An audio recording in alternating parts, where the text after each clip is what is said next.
Good morning. I hope you're having a good morning. We're glad you're able to be with us, and we hope you have a blessed day. Want to talk this morning a little bit about that nuclear family we started last week, talking about the husband and the wife. That's the core of the nuclear family. And the greatest loss in our lifetime has been the loss of that nuclear family. I didn't lose. I was raised in a nuclear family, and my family has been a nuclear family all our lives until the kids left home. But much of the world has lost their nuclear family. God was the designer of this whole world. All those beautiful beaches and oceans, all those majestic mountains, all those blue skies, all those beautiful green yards and those wonderful red and yellow flowers. God designed all of that. But that was not his crowning achievement. His crowning achievement was the human race. And he designed us as human beings. And from the very first, Genesis 1, Genesis 2 and 3 and 4, then he gets into the family, into the human part of his creation. And he created father and mother and children. And this organization has been the backbone of our society for many, many years. Right after he talks about marriage in Ephesians 5, then chapter 6, he comes here to talking about the children and raising the children.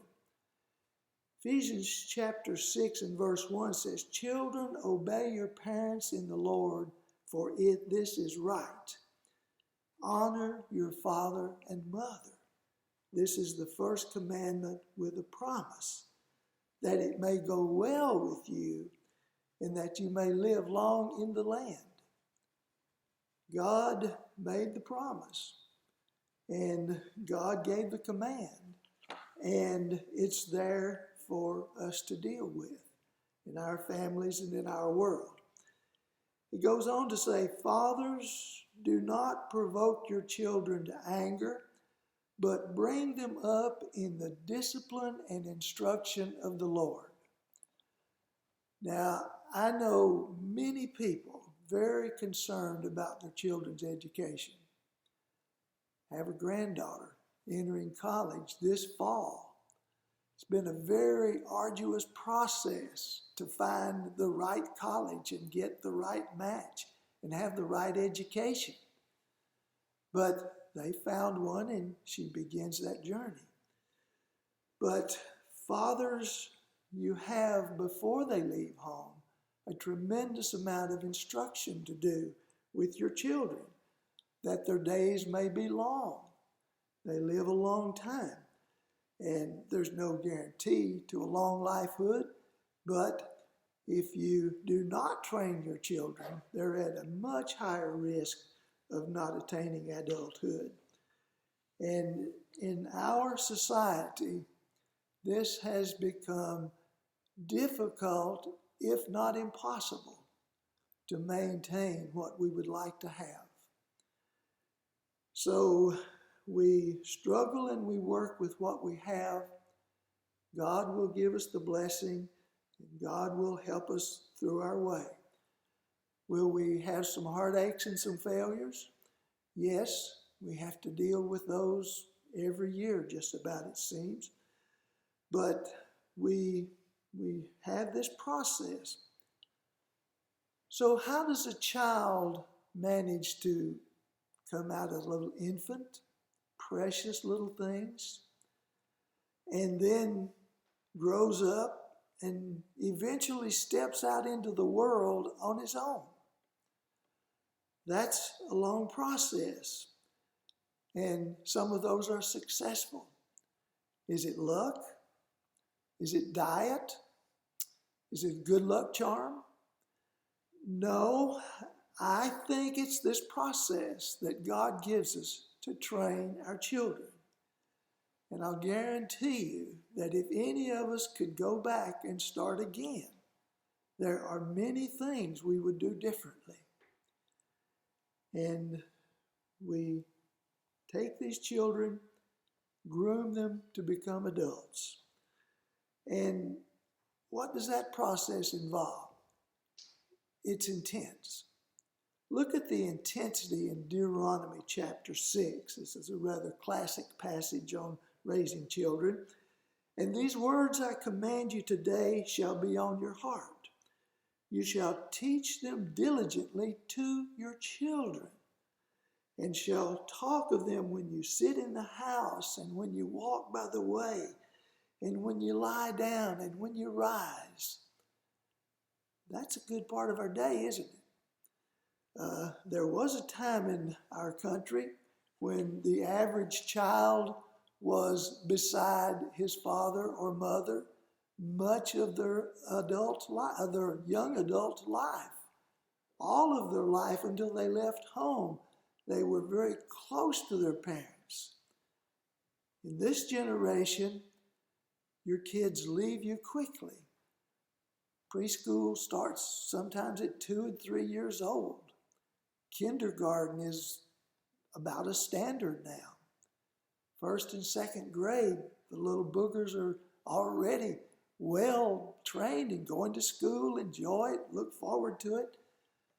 But we have lost a great amount of that teaching time, that teaching space that we used to teach our children.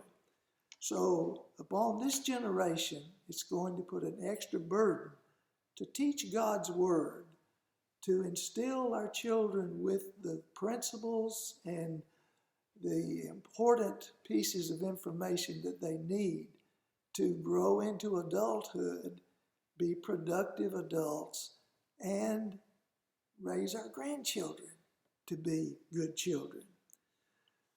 We have some good grandchildren, and boy, time flies.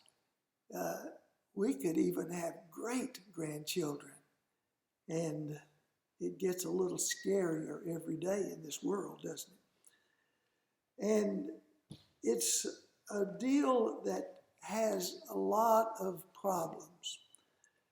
Notice in Proverbs chapter 1. Chapter 1 through 7 is pretty much a father instructing his son. And it's pretty clear in this instructing his son that that's who the object of his instruction is, like Proverbs chapter 1 verse 8. Hear, my son, your father's instruction, and forsake not your mother's teaching. Yes, fathers are important, but they're not the only element. He instructs this child to listen to his father and listen to his mother's teaching. And if you're like me, you may have had a child that as you give him some instruction, he stands there like this. And I had one that while he's standing there like this, I'm telling him, son, I know you don't want to hear this, but God requires me to tell you. I'm not sure, but he may even remember that to this very day. But these are processes that we have to engage in a conscious way. Proverbs chapter 2 and verse 6, he says, for the Lord gives wisdom, from his mouth comes knowledge and understanding. He stores up sound wisdom to the upright. He is a shield to those who walk in integrity, guarding the paths of justice and watching over the ways of the saints. God is always with us, but we will always be the one out front in our children's lives. And our job is to bring them as adults in this same relationship with God. In verse 9 of chapter 2, he says, "Then you will understand righteousness and justice and equity and every good path." I don't believe you will teach all of that to a kindergartner at the graduate level. A few basic principles of honesty and justice and righteousness, doing the right thing. But we're talking about a long process of education. In chapter 3 begins by saying, "My son, do not forget my teaching, but let your heart keep my commandments. For length of days and years of life and peace they will add to you." We instill these in the children in order that their life might be richer and better, and in turn they will instill this in their family. Down in verse 11 of chapter 3, he says, "My son, do not despise the Lord's discipline, or be weary of his reproof. My son, do not lose sight of these instructions. Keep sound wisdom and discretion." That's down in verse 21. He's pointing all of these things to his son in a very personal and close way. And he begins chapter 4 with those very familiar words. "Hear, O son, a father's instruction, and be attentive that you might gain insight. For I give you good precepts. Do not forsake my teaching." So we see all through Proverbs, through these first 7 chapters, that this is a long process, a detailed process of teaching the son all the things that he needs to know. And you'll quickly realize it's not possible to teach a person all that they need to know. But as best we can, we equip these young people to go out into the world. And this continues on through all of these chapter 7, chapter 8, my son, chapter 7, verse 1, "My son, keep my words and treasure up my commandments with you." Repetition over and over, and keeps this at the top of the son's head. We see that the family is God's basic building block for the whole world. The whole world is made up of groups of families. We're grouped into cities and states and nations, but the basic building block is the family. And in the family, each person gives and each person receives. Each person grows, each person matures. And in this family, they're going to find love, they're going to experience love, and they're going to find comfort when things are not going well. They're going to find fulfillment when they get out and do some things on their own. They're going to find purpose in their life, that when they get out into the world, they won't just be wandering in the wilderness. They'll be reflecting back on these things that they've heard all their lives. And hopefully, a good part of this will be God, our Father in heaven, is the one who will ultimately guide all of us in our lives. I hope that you are having good success raising your children or your grandchildren or your great-grandchildren, whatever stage you're in. But we want to wish everyone to be able to keep up the diligent training, keep up the diligent encouragement, hang with these kids through thick and thin. Give these kids your heart and your soul.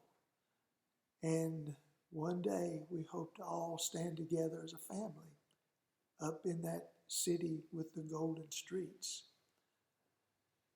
We hope you're having a great morning. If we can help you in any way in your spiritual life, then get in touch with us as soon as possible. Thank you.